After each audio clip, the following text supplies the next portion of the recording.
Well, my friends, the time has come at last. Our first official episode of min-maxing for fun and profit in Pathfinder 2nd. God f***ing, I forgot the cat was in here.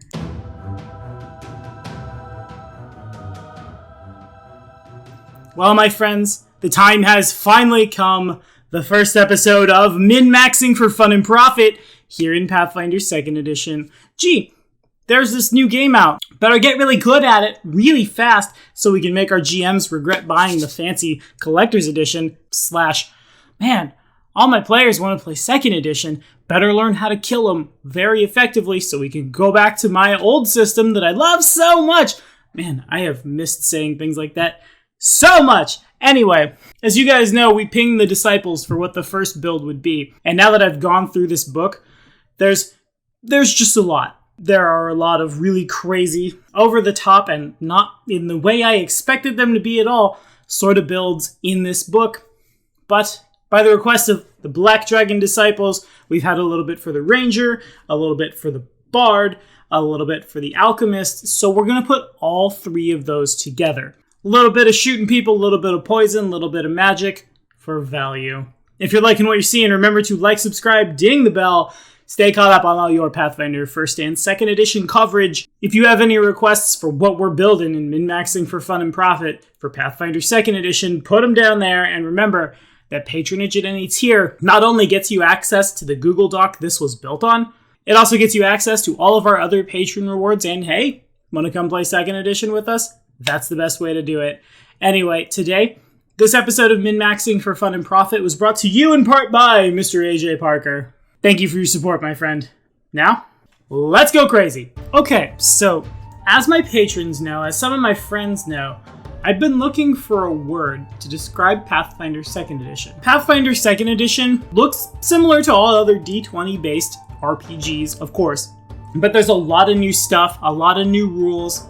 The physics are different. Essentially, the whole world is rotating on a different axis. With that in mind, I think there are a lot of people who are going to immediately turn their noses up at this game for no other reason than, well, this offends my headcanon. This is not how I think it should work in my headcanon, therefore it is bad. I wanted to call it grognardism, but that's not quite there. I think truly what we're looking at is cognitive dissonance theory. Things are a lot different than they used to be. And even myself, there were a lot of things I had to climb over in this video to have them make sense for me. A couple things I had to go ping my PR rep at Paizo, just be like, hey, Aaron, does this work the way I think it does? Is this? No, this can't. Wait, why? And I fully believe if we can climb over that, we have a build that is optimized, a build that is really good at doing what it's doing. So anyway, with that in mind, let's get into it, shall we? Today we are building a Ranger who is going to archetype twice. Once into the Alchemist, once into the Bard. The goal of this character is to make someone who's a jack of all trades and a master of a lot of them. Able to stand up in a knockdown, drag-out fight, able to have enough tech to make sure by the time the party gets to that knockdown, drag-out fight, the knockdown, drag-out fight is considerably easier, while also having the ability to craft basically what they and the party need on demand. To dive right down into it, for our ancestry today, it will be a human.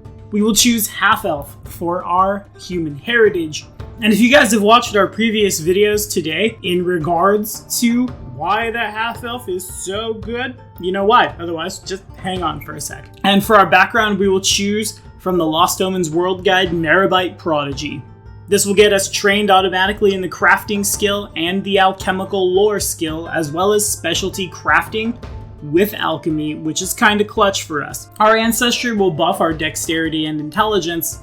We'll accept 2 flaws to our constitution and charisma for 1 more buff into strength, then dex and strength from Meravite Prodigy, then dex from the Ranger, and our 4 free ability boosts, dex, int, strength, and con. We're coming in with 16 strength, 18 dex, 10 con, 14 int, 10 whiz, 8 shot. This build goes all over the place, and it does it in a really, really weird fashion, but I really like it. And forgive me for not role-playing this one out. I want to make sure everyone understands how this works and stuff, you know, new system, who dis. After a lot of jumping around the various ranged weapons of Pathfinder 2nd Edition, it looks like the composite longbow comes out still the best. There's more support for bows than there is for crossbows, than there is for like a javelin.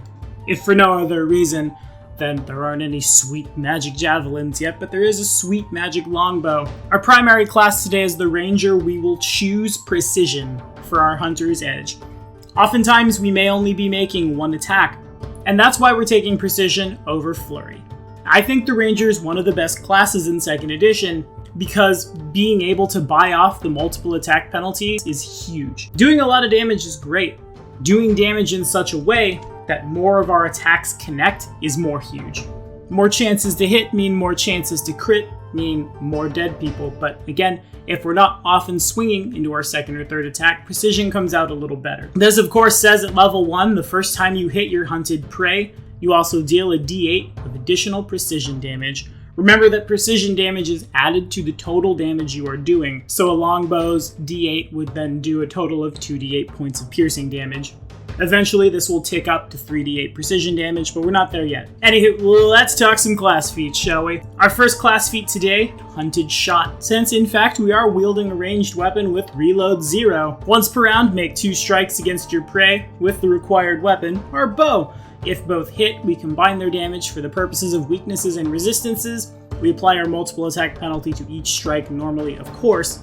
And on paper, at first, it seems like a Flurry Ranger would come out just a little better, but again, this is kind of just to tide us over, unless you really just want to have an animal companion. If you'd like an animal companion, by all means, don't let me stop you. I didn't take it because we aren't going to be buffing it out, and thus I worry for the animal companion's survivability. Anywho, right out the gate next with our 14 intelligence, we will take our Alchemist dedication. Since we in fact have an intelligence score of 14, we become trained in alchemical bombs and crafting. Oops, we were already trained in crafting. So instead we get another free skill training. Your call. Whatever it is you think you'll be doing the most, be trained in it. More importantly, this gets us the Alchemist's Infused Reagents class feature, and we get a number of reagents equal to our level. This will continue to move up as we level as a ranger, which kind of makes the cognitive dissonance part, right? Are we a ranger? Are we an alchemist? We're kind of both. We also grab the alchemical crafting feat for free here, and 4 additional formulas for first level alchemical items, as well as the ability to make free items during daily prep.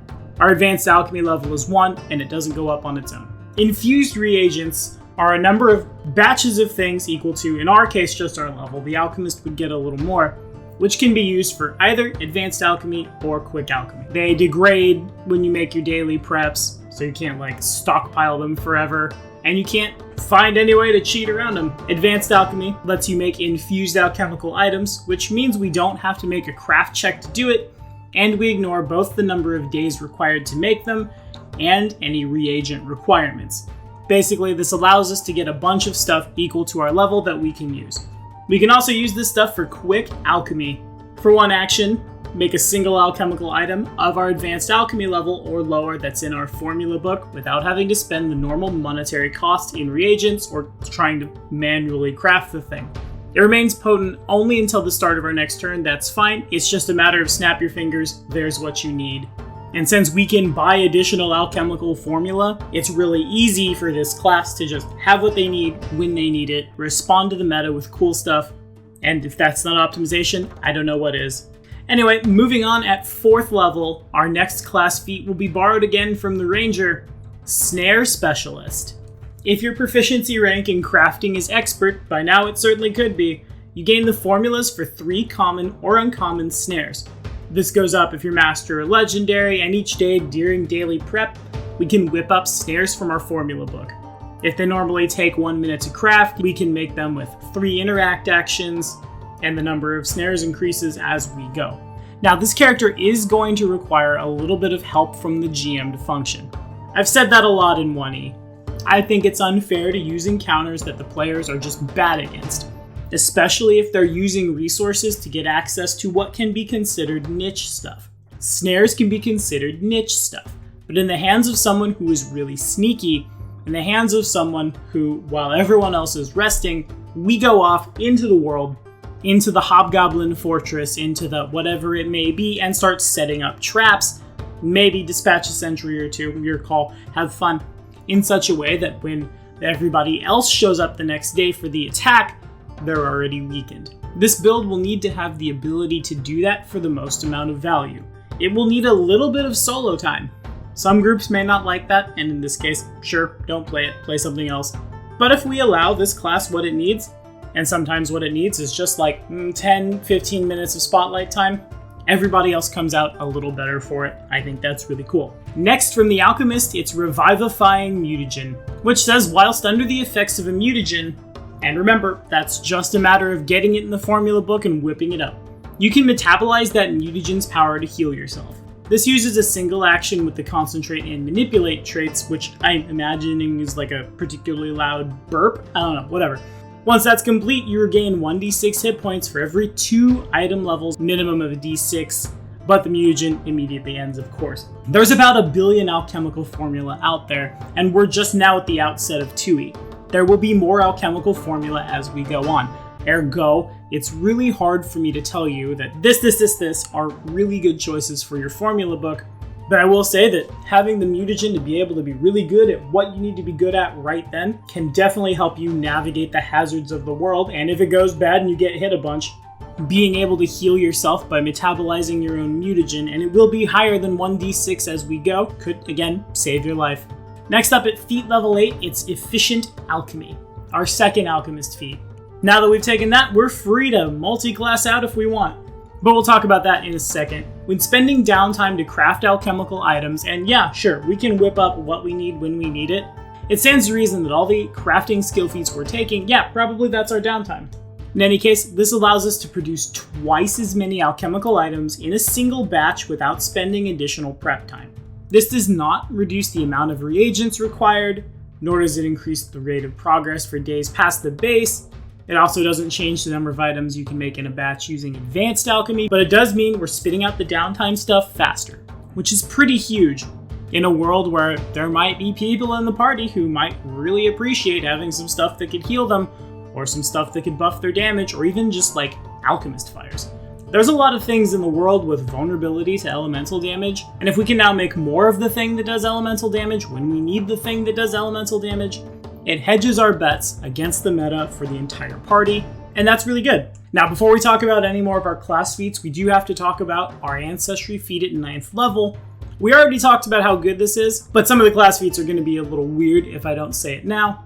Of course, at level 9, we will take Multi-Talented. This gives us a free 2nd level multi-class dedication feat. We will choose the Bard dedication. Even if we normally couldn't take another dedication feat, of course we can. I'm prioritizing getting the crafting. But wait, we have 8 charisma! No, we don't. Go away, Mr. Annoying Game Master. If we're a half-elf, we don't need to meet the feat's ability score prereq. Ladies and gentlemen, may I present to you the 8 charisma bard. I know, right? Huge cognitive dissonance. How can that be playable? I have no idea. We'll talk about that more in a second, though. Oh, let's get back to the class feats next. From the Alchemist archetype itself, Expert Alchemy. We're taking this one at level 10, and so our advanced alchemy level will immediately up from 1 to 5. Getting us access to more toys, getting more toys on the fly, staying versatile. A good friend and patron of mine once said, like several times, but it's still relevant, never underestimate the power of a geek with a chemistry set. This geek with a chemistry set is also a dead shot with a bow. I did not mean to segue into deadly aim like that, but hey, we'll take it, right? Hurrah! The staple feat of Pathfinder 1st Edition has returned to us, so long as we have Weapon Specialization, which is fed to us in class. For one action, make a ranged strike against our hunted prey at -2. We get a +4 circumstance bonus on that strike, which goes to +6 at 11th, and +8 at 15th. That may very well be our only strike in a round. If we need to go into quick alchemy and make a thing, God, sometimes in combat we might just make some kind of buffing potion and use an action to set it on the ground and then shoot. This helps our damage keep going up as we level. Since it's a circumstance bonus, unfortunately it doesn't stack with as many things as it could, but this is why we never took crossbow ace. The math just comes out better with deadly aim, even with a -2 to hit. Anywho, moving forward at feat level 14, it's basic Bard spellcasting. All of the spellcasting archetype feats have been boiled down a little bit. Basic Bard spellcasting says we gain the basic spellcasting benefits. Each time you gain a spell slot of a new level from the Bard archetype, add a common occult spell or another spell you learned or discovered to your repertoire of the appropriate spell level. And because that's about as clear as mud, basic spellcasting grants us a first level spell slot. At 6th level, we get a 2nd level spell slot. At 8th, we get a 3rd level spell slot. And since we're taking this one at 14th, we have all that already. And this is where the cognitive dissonance hits again. We have 8 charisma. Now, I have searched high and low through this rulebook because that was so weird to me. And if I get this wrong, I'm going to tell you all right now that Aaron Shanks said himself that we don't have to have it right on day one. He's nice to me, though I think I do have it right. There is no, to learn or cast the spell, you must have a minimum charisma, intelligence, wisdom, what have you, equal to 10 plus blah blah blah blah. All of our to cast things are dependent on our class DC. Class DC doesn't matter. The ability to resist things, the basic X save, doesn't matter if we are casting spells on ourself. The purpose of the Bard dedication is to get access to spells to complement our ability to put formula in the formula book, to make sure we are able to connect, to buff the party out even farther. Our next feat is Occult Breadth. I will also say at this time that it is a weird bit of flavor for the individual who spent all their time out in the woods, then learned how to play with a chemistry set to suddenly be really good at music. But the thing of it is, being an occult spellcaster, it might just be you ran into like Forest Cthulhu. I don't know. Anyway, Occult Breadth. That increases the number of spells in our repertoire and the number of spell slots gained from Bard archetype feats by 1 for each spell level other than our 2 highest. So that's 2 firsts, a 2nd, and a 3rd. In my mind, our occult list might have, I don't know, True Strike. Seems really good when you need that poisoned arrow to land. It could have invisibility from the 2nd level spells. It could have haste from the 3rd level spells. It could have invisibility sphere if you'd like all of your friends to come hang out with you while you're doing the sneaky stuff, so on and so forth. Not only do we have versatility from the Alchemist dedication, we can make sure we have the stuff we really want from our Bard spells. This allows the Alchemist stuff to be a little more versatile, play around a little bit more, focus more on taking what my Magic players might call like the sideboard. I am very sure I'm going to fight something that is vulnerable to fire for this arc of the campaign.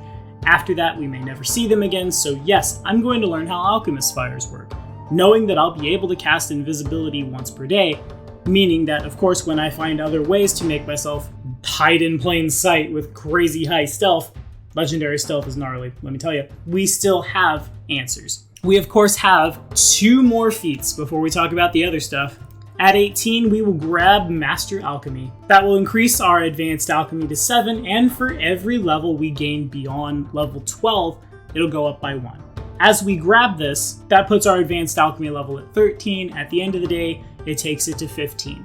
3/4 of what the True Alchemist has. The True Alchemist can do it a little better, but we can definitely keep up. I really like this.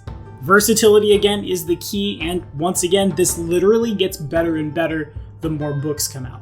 The more cool alchemical stuff that Paizo prints, and also, though we don't have like a true check to harvest the poisony or other alchemical bits, we certainly have that table O skill DCs. The Ranger being real good at survival and nature and things, tacks right into this.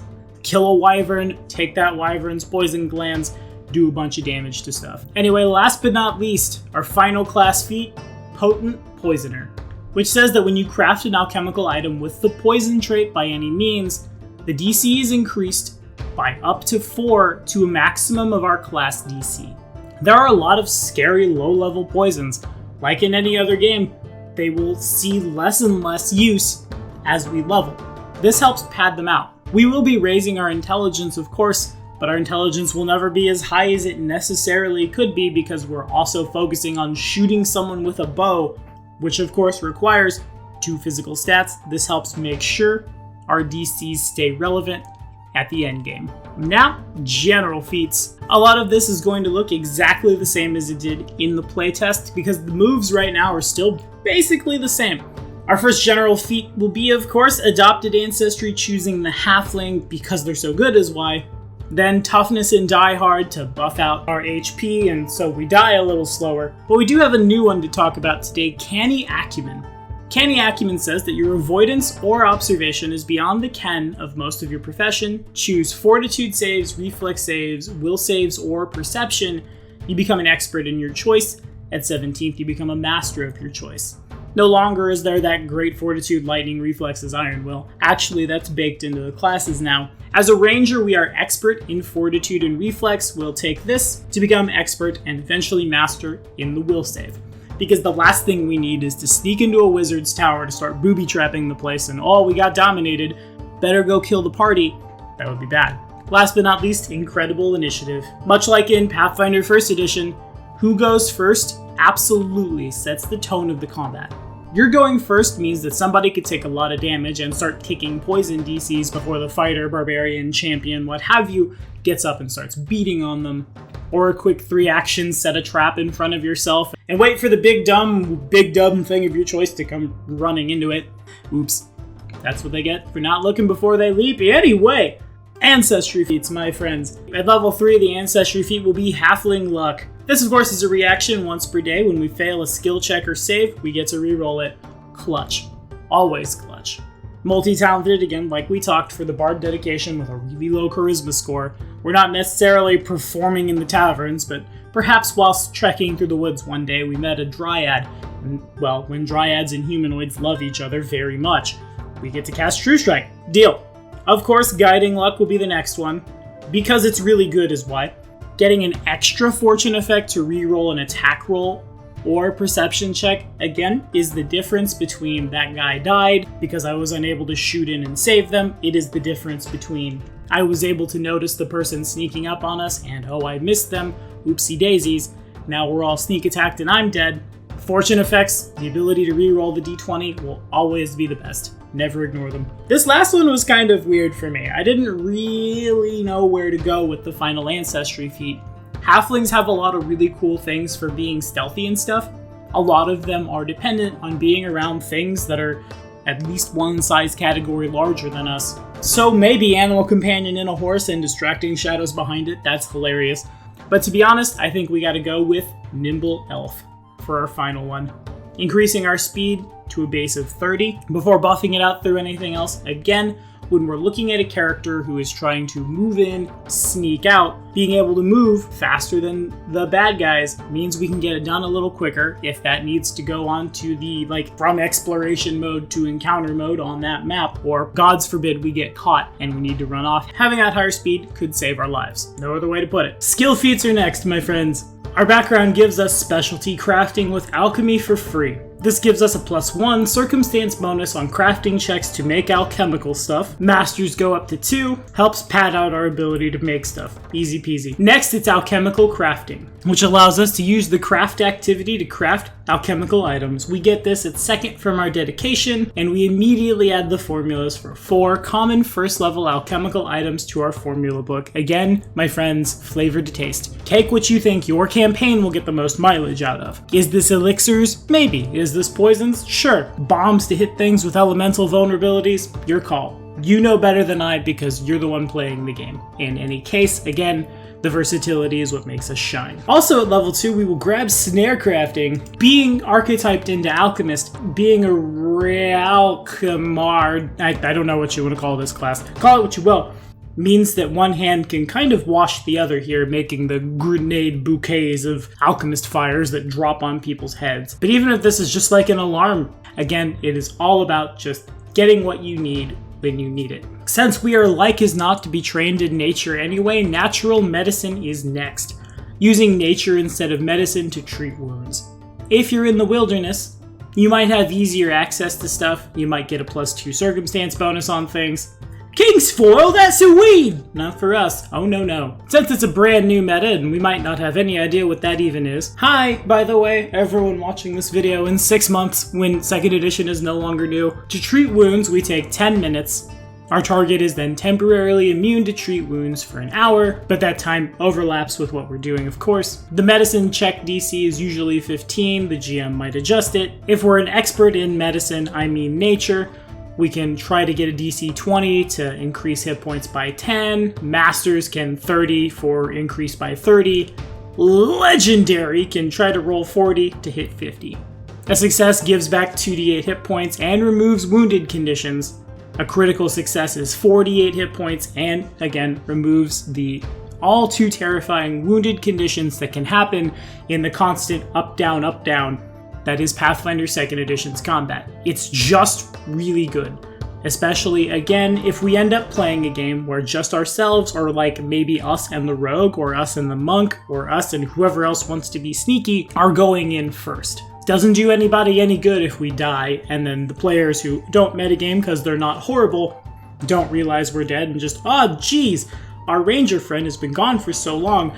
Better rush blindly into the, I don't know, what are we rushing into? Fortress of Stone Giants. I like Rune Lords, leave me be. With all of them knowing we're coming and oops, super dead.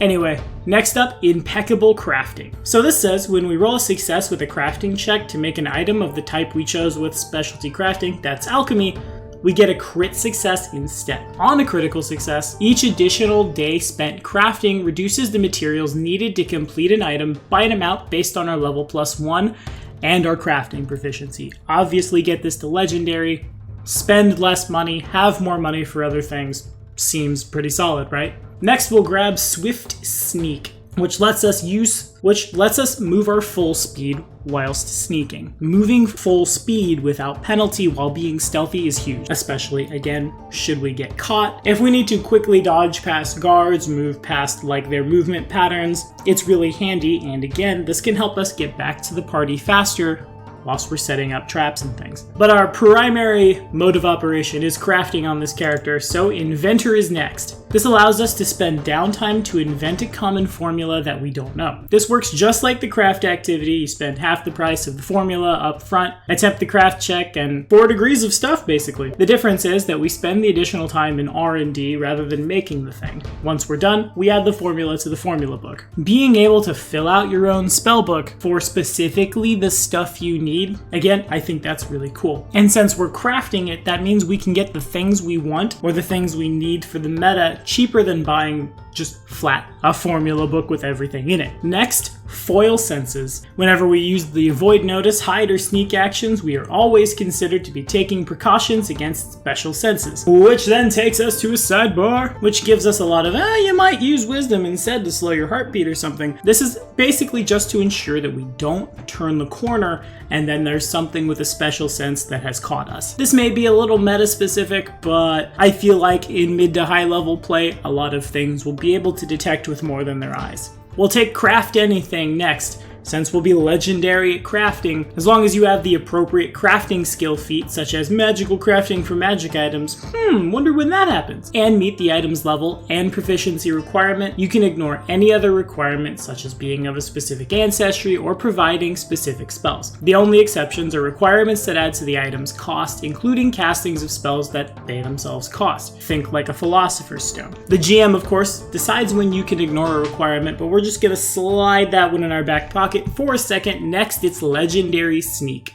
You are always sneaking unless you choose to be seen. Congratulations on your newfound paranoia. Gee, your mom must be so proud. You can use the hide and sneak action, even without cover or being concealed. When you do an exploration thing other than avoiding notice, you also get avoiding notice unless you choose not to. Oops, hide in plain sight. Yeah, that was good before, it's good now. No reason to not. Anywho, finally, last but not least, since we're gonna be really good at crafting anyway, if someone else in the party can do this, maybe you don't necessarily need it. If someone in the party can do this, well, you can help them do it as well. Magical crafting, which lets you make magic items.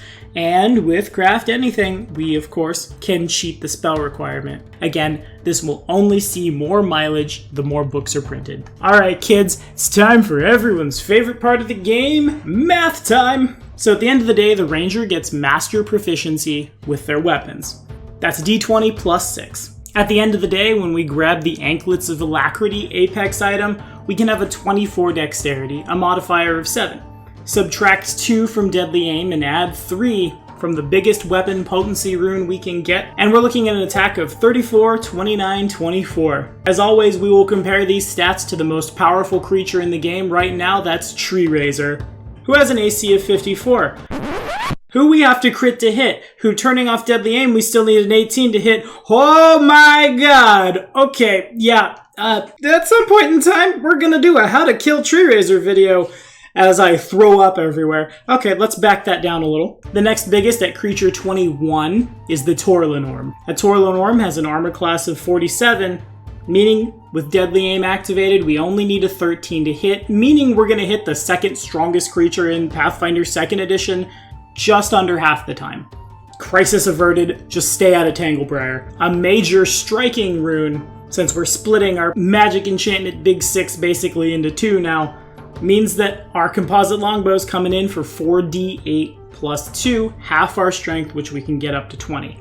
Sure, we could grab an Apex item and make that get to 22, but as scary as some of the things are out here, I definitely want to prioritize my armor class and my ability to hit, as well as probably a lot of the time using stealth, our initiative. We'll tack on 3d8 points of precision damage, plus 8 for deadly aim, and plus 6 being legendary with that greater weapon specialization. And an additional d6 from our oath bow. Make sure to pump that up to all of the maximum potency and strikingness. 4d8 averages at 18, 3d8 averages at 14. I will float the 1d6 to max and say 6, I'm so generous, means on average we're doing 54 points of damage, or 108 plus deadly d10, yeah, you know what, sure, I'll float you to 10. 118 damage on a critical hit. This is before any poison damage we might assign. This is before anybody running through any snares that might give them particularly large boo-boos. Again, we're not going to super talk about those in detail because we're flavoring to taste here. Some games, you might have more tech snares than you do damaging snares. Some games, you might want more elixirs than you want poisons. That is the power of this class.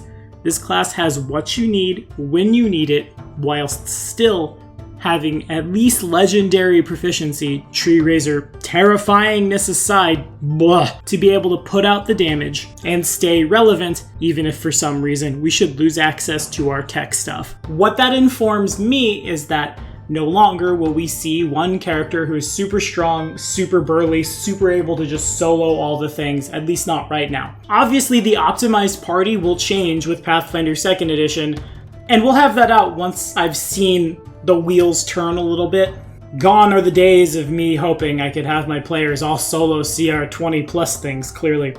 It's a brand new game. And there you have it, my friends. Those of you who support Black Dragon Gaming and help Black Dragon Gaming do what it is that we love to do. We've taken your requests, boiled them together, and made something that is versatile and something that is really terrifying. You should get quite a bit of mileage out of this, but what do you guys think? What are we playing in 2nd Edition? What would you change about this build? Put it in the comments, let me know. Next week, by patron request, we are building a prestige class that we don't see anymore because lack of prestige class. Pretty appropriate given what this channel is named after. Next week, we will replicate the Dragon Disciple. See you then.